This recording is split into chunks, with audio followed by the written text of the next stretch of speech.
Lakan, magbibigay lang tayo ng reaksyon, komento o opinyon dahil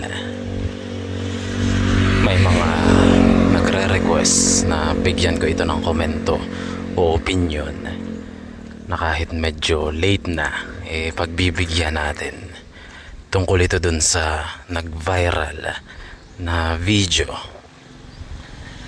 na nagsasabing broke boys don't deserve no pussy.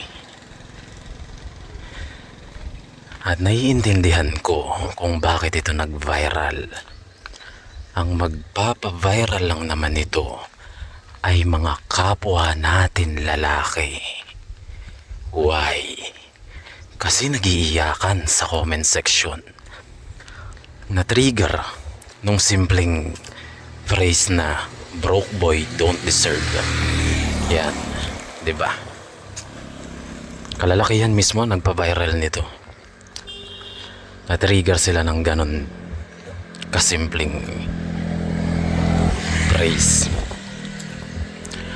At kung inaasahan mo Lakan na magre-retaliate tayo dito, magre-rebat tayo, hindi tayo ganong klaseng lalaki Lakan.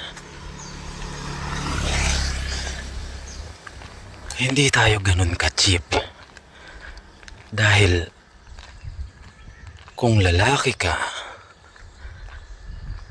tapos nagrebat ka dito sa ganitong, hindi naman siya matatawag na rage baiting dahil pinost lang nila talaga yun para ganun lang.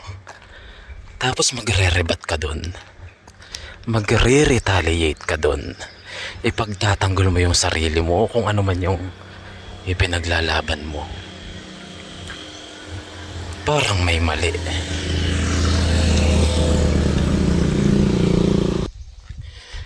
Parang may mali. Dahil bakit ka matitrigger? Hindi ba? Bakit ka magiging reactive? Bakit ka iiyak sa ganun kasimpleng video? Broke boys don't deserve no pussy. Ano ngayon? Affected ka ba dun? Affected ka? Kasi kung affected ka, di ikaw yung tinutukoy ng video. Ibig sabihin, para sa'yo talaga yun. Naunawaan mo. Pero hindi tayo ganun. Kasi nakakita rin ako ng mga nagre-react dun. Mga male influencer na binibigyan nila ng rebat yung sinabi. At ito ang mali sa bagay na yun. Pakinggan mo ito Lakan. Sa oras na nagrebat ka dun, nag-retaliate ka, sa oras na nireactan mo yun para i-defend yung side mo or may ipaglaban ka rin, may i-insist ka rin na ipaglaban, ibig sabihin Lakan, natamaan ng ego mo. Natamaan ng ego mo. Yun. Kapag nag-react ka ng ganon, nag-rebat ka na, lahat ng rebat mo dun, nanggagaling yun sa ego mo na marupok at natamaan. Naunawaan mo yan Lakan.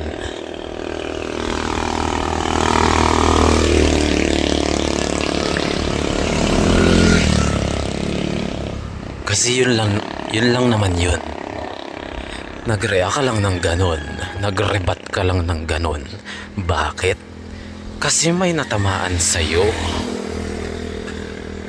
May natamaan sa'yo. May nag-trigger sa'yo Lakan. Or may na-trigger sa'yo para mag-react ka ng ganon. Dahil kung tutuusin naman,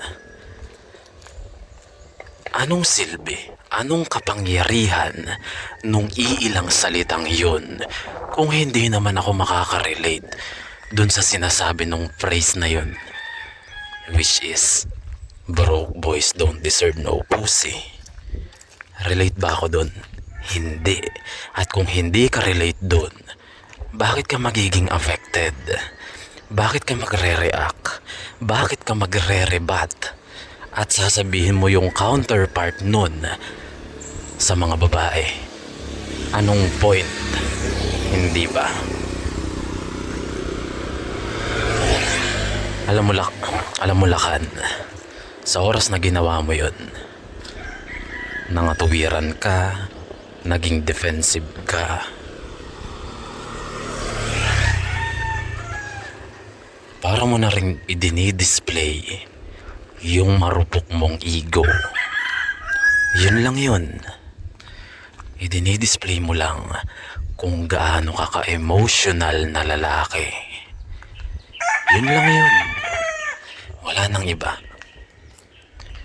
Nag-react ka ng ganun, dumaan nga yan sa newsfeed ko o kung saan mang social media. Basta, dumaan yung video na yun sa akin. Wala lang. Dead ma lang. Ganun lang tayo, Lakan. Hindi tayo cheap na lalaki na kailangan pa nating i-complicate itong bagay na ito. Masyadong maraming nangyayari sa buhay natin para paglaanan ito ng effort, panahon, at enerhiya.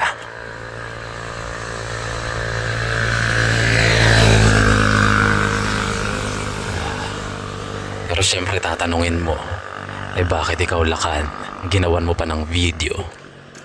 Natural, baka nakakalimutan mo, content creator pa rin tayo. At kailangan natin gawin tong mga ganito upang kahit papaano man lang may malinawan sa mga ganitong issue.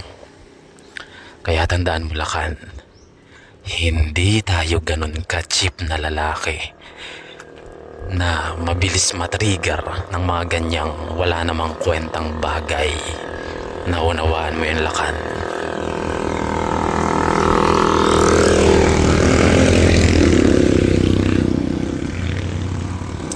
Lumabas-labas ka rin kasi ng bahay. Tingnan mo. Ang ganda ng panahon, no? Maliwanag, ngunit malilom. Tapos nandyan ka sa bahay, nag-i-scroll up. Tapos nakita mo yung post na yun, na-trigger ka, umiyak ka. Tapos ngayon na-bad trip ka. Tapos ngayon gigil na gigil ka. Tingnan mong katangahan mo yan.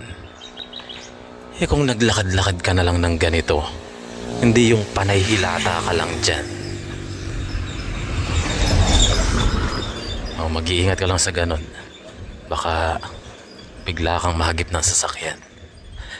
Anyway, Lakan, yung mga ganyang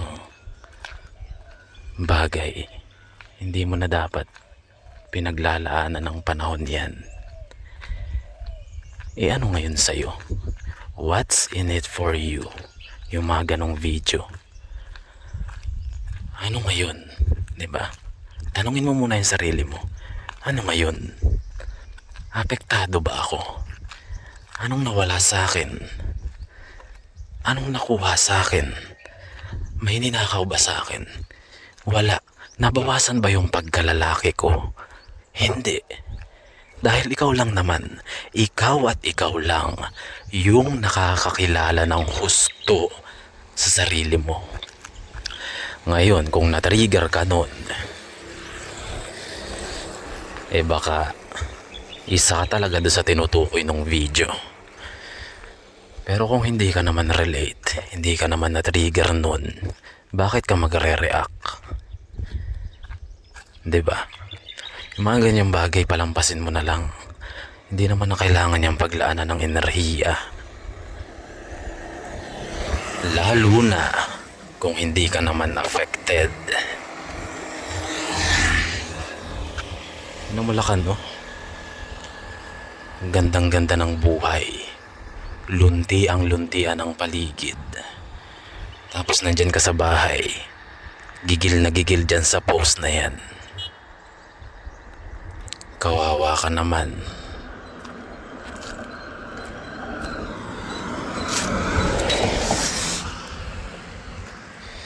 Hindi ko alam lakan kung familiar ka dito sa kurbadong ito. Pero dito madalas maraming na-aksidente, lalo na paggabi. Sinisisi daw nila itong punong ito. Puno ng balete. Kaya raw maraming na-aksidente. Yun lang lakan. Tungkol dun sa broke boys don't deserve no pussy. Huwag mo nang intindihin yun. Huwag ka nang masyadong maging critical dun. Alam mo ang hindi deserve nun. Hindi deserve nung video na yun ang oras, panahon at enerhiya mo. Yun ang mahalaga. Kung saan mo ilalaan yung panahon, oras at enerhiya mo.